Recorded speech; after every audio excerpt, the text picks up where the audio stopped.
Hi guys, this is Michael from the Board Games Chronicle. Let's talk today a bit about General Orders Sengoku Jidai, a new game from David Thompson and Trevor Benjamin, which is being published by Osprey Games and should be available end of the summer, early September. This is the second game in the series of General Orders. The first one was more focused on the World War II. It was featuring two battles, one more in the Italian mountains and the other in the Pacific Ocean. Both games are the light war games, both General Orders World War II and about World War II and the Sengoku Jidai, and they feature the worker placement mechanics. But make no mistake, these are conflict games. What I would like to do today is to present to you the preview of this nice small net game in which we again will have possibility to play two distinctive battles or distinctive conflicts, and present a bit also the rules. I'd rather will not do the pure unboxing. I want to show you a little more and explain a little more. So the box is sturdy, small, very nice. A good game, for example, for travels and during vacation time, perfect for such things. Let me put it to the side and let us see what's in the content. So we have a rule book, and here is the map. The map, as I told you, is two-sided. We have a reverse map with this symbol, and all the elements which have this symbol will be played only on this map. And we have the other side, which is fortress, and if you have the element with such a symbol, it will be played only on this map. Let me do the presentation on the reverse map. I believe, the basic map will be better for the presentation purposes. So this is the area of conflict. There are two players. We are in the Sengoku Jidai, so the Sengoku period, which was end of the 15th century in Japan till the beginning of the 17th century when the Tokugawa shogunate started. We have two daimyo who will be fighting for the control of the lands and terrains. This is a reverse map because you can see the rivers here, and the terrains are over here with one island. Unlike the previous general orders, here we will have not only the land units but also the naval units, and the game will be finishing in a similar way as it was in the previous installment. So either by taking the HQ, actually it's enough for you not to have any units in HQ. Here's the black guy HQ, and here's the red guy HQ. And another thing is to controlling and supplying, very important, not only controlling but supplying more of a victory points. And victory points are marked with those stars. There are more on the other side. What do we have in the box? First of all, we have an additional, small board, which very nicely fits to that type of map you play. I really like it. Small thing, but helps. And on this, will have some additional actions and also the turn order. Both players will have their pieces. There will be, as I told you, the land pieces, the ships, also the generals. So we have following types of pieces on both sides. Let me just present them to you. Let me put them here. Yes. So here they come. And last but not least, so those four types of units are the generals. You will be placing the generals on those places, which allows you to perform particular actions. You will have a land unit, like land armies, which will be only operating on the land. you will have ships which will be only operating on the water, and on the other side of the map, so fortresses, you will also have siege engines. They will not be used here on this basic map.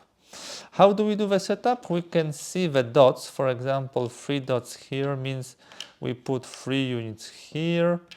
2 dots means we put 2 units here. Here we'll have like 3 ships. And if you look here, this is not only the hexes, the terrains can be larger than hexes. So they will be like this, so those 3 ships are in one terrain. We have also 2 units here to the side. We don't use the siege engines, so let me put them back. And we will have like 5 generals in this version of the map and 6 generals on the fortress map. So the game will be a bit longer and more detailed here. In this regard. So for the red, to do the setup, we put 3 here. By the way, from what I just observed, we have also some units on the map. You can put them one on the another, you can put them aside, it's up to you. When you play and look from the side, you very nicely see how many units you have in each space. So this is not a problem to recognize how they look like. So let me just do a quick setup. I believe explaining the rest of the game will be nicer if I have them here. And those 2 are here, those 2, 3 in the base, and we have also the generals. At the beginning of the game, we will need to decide who goes first, and we do it by flipping the initiative token. Here is the initiative token. It shows us also who is going first in the turn and which turn it is. We will also have some bonuses. The bonuses, these are the things which, just as in the previous general orders, will give you some additional benefits when occupying particular terrains. As you can see, some of the bonuses are used in both types of the games, rivers and fortresses. This is only for the rivers, this is only for fortresses. So we'll remove it for now, and we put them here, here, and here. And how does it work? It works following way. If you control the area with this symbol, you are getting this bonus. So those symbols are here. I believe this is that symbol, and here is that symbol. And this symbol is for this area here. So there's like 5 5-star.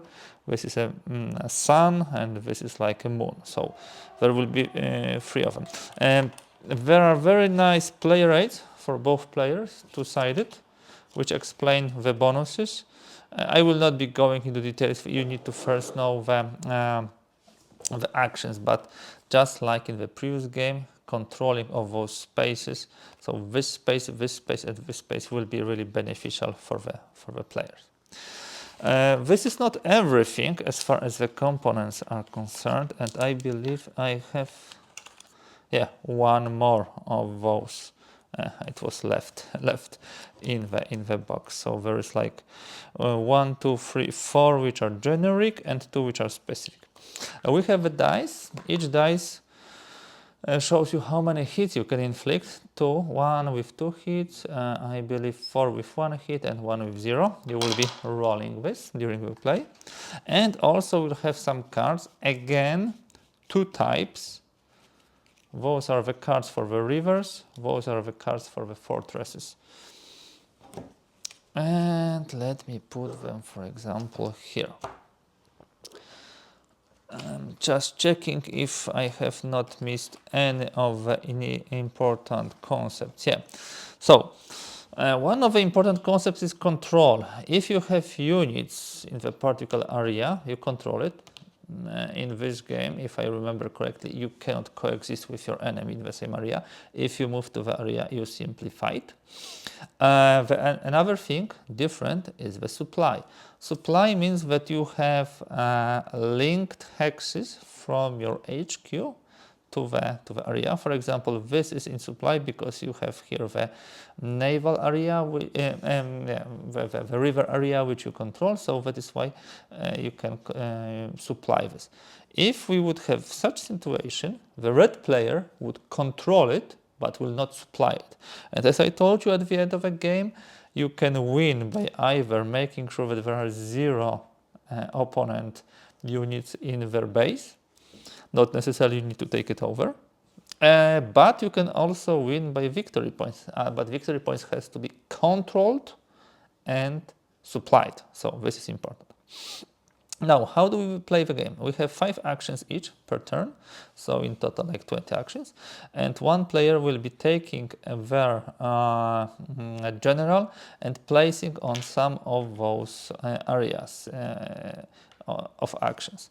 The player 8 nicely explains to us that, for example, if this is advance, so if we put it here, that means that we can move the units from adjacent land areas, or we can move through one land area, so naval area, so we can move like here, yeah, because there are ships here. So this is the easiest, let's say, action. Sail, for example, if we put it here, means that we can simply move the ships here, yeah, from the adjacent area. Bombard, it's interesting. You can see the bombard only on the river, so on the areas. That allows you to attack with the ships versus land. You have also shell, which is only on the land, and it allows you to attack from the land against the rivers. So advance and sail, moving of land units via land or one river area. Sail, moving of the ships. Bombard, attacking by ships versus land areas, but of course you will not take control.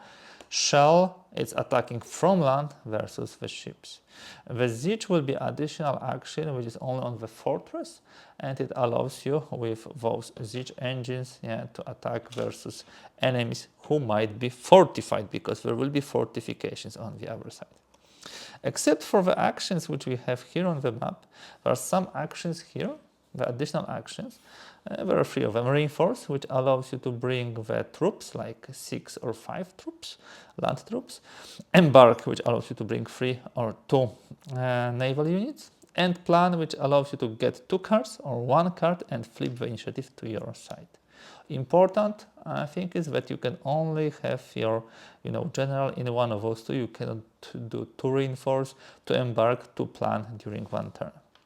So both players will be one after another playing their generals. Once both sides played 5 generals, there's end of the turn, and we recall the commanders and we advance the turn marker. There's also an option to pass with the general and put him here. There is also such a possibility. How do we resolve the combat? Because once we advance, let me do the example of advance. Let us say that the enemy is occupying this hex, and the red general says, okay, I would like to advance here, and the maximum number of units you can have at the beginning of your turn or at the end of your turn, but not during the turn. You can exceed those limits, is 5. So it was possible for him to have 5 units here.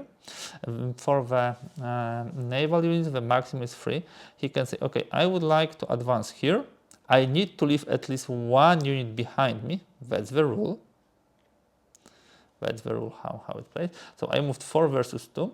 There is a roll, a dice roll by the defender. If it's a regular area, this is 1 die. If this is fortified area, there will be 2 die. You roll a die. Okay, that's unlucky. So no hit versus attacker. And then after this roll, we do the attrition 1 by 1. So 2 of those guys go here, 2 of those guys go here. and actually the area was taken. Now, because I put the general here, now my opponent cannot put his general here because this action space, like in the worker placement games, is already occupied. There are some cards which will allow me to do it. There are cards which allows you to take, you know, the action already on the used. I would need to check which one is it. The cards have very nice graphics. I really like them. The red color here allows you to take the action during the opponent's turn. Ambush is like take 2 additional die. So when you are a defender, you are not rolling 1, but you are rolling 3. Commander, take and place up to 1 additional ship from your reserve. You may place ships into water areas your opponent controls. Usually when you will be doing the recruit embark, there are ports here. You can see this is a port with those, you know, piers to water, so you will be able to embark here the ships, and this allows you to do it also when the enemy is here. Counterattack, deploy your commander into an advanced action space with an opponent's commander already present. So this is the card I was referring to, that you can put your unit here, yeah, and advance into the same space. Then you have Grand Assault, Mobilize, River Assault, Ship Strike, and Shore Strike. So things which help with shelling and bombarding action. As I said, very, very beautiful. By the way, I really like the convention of this game. I think even more than the first General Orders. It's not so colorful, it's much more toned. You have red, you have black, you have this nice pastel colors on the maps. It's really much nicer visually for me, and not so colorful, much more war game. Yeah, let's be honest. Okay, just checking if I need to call any more important rules. Area bonuses, as I told you, I will not be going through those. Some of the area bonuses allows you to deploy more troops, some allow you to take more cards, some allow you to roll more on bombard, some allows you to add additional ship or unit when you sail or when you advance. And also the siege action can be more powerful. The siege action is only on the other side of the map. The game should play in 30 minutes, maybe 40, once you get familiar with this. It's pretty replayable. You have various, those bonuses. You always choose from 5 and you have 3. On the other side, you will have 4, I believe. This is a shorter, probably, version of the game with 5 generals. The other side will be a little more longer. And also allows good replayability. I'm really keen on trying this game as soon as possible. As I told you, this probably when I will be publishing this video of the game will be already available, definitely for pre-order, maybe already available to get it. I strongly suggest you guys, if you're looking for a good-looking, interesting, replayable game, which can be taken also for the travels, which combines a conflict and a war game with Euro style, mechanics, and which can be introduced for also to the youngers. I will, for example, will try also playing this with my kids. I strongly suggest it, and this is perfect also for the travels, perfect for the when you have shorter time, and you, for example, I don't know, you have 2 hours, 1 hour, so you can play on both sides of the map and try it. I really, I'm glad that the series continues, and I would say that it even improves because this is from the look, from the feel, from the graphics point of view. For me, it's a big improvement. The Sengoku Jidai really looks astonishingly nice. So, guys, that will be all for today. That was a short overview, presentation, unboxing, call it whatever you want, of a general orders. We showed you the game, we showed you the map, the components, the victory conditions, also a bit about the actions. Now you have feel about it. As I said, the game is a very good to fill the time if you have a smaller amount, very good to take on the travel, and it gives a lot of fun. I played several times, the previous general orders. I hope to have a lot of fun also with this version. That's all for today. If you like this video, don't hesitate, give thumbs up. If you like to see more content, please subscribe to the channel. That's all for today, and I will be back with more interesting games, definitely from David Thompson and Trevor Benjamin, because I'm really keen to play their games. I'm always finding them fascinating, interesting, and also good to play with my 10 and 12-year-old kids. But some of my hardcore wargaming colleagues also like from time to time to play something lighter. And this is exactly what General Orders Sengoku Jidai offers. Thank you, thanks for watching, and bye.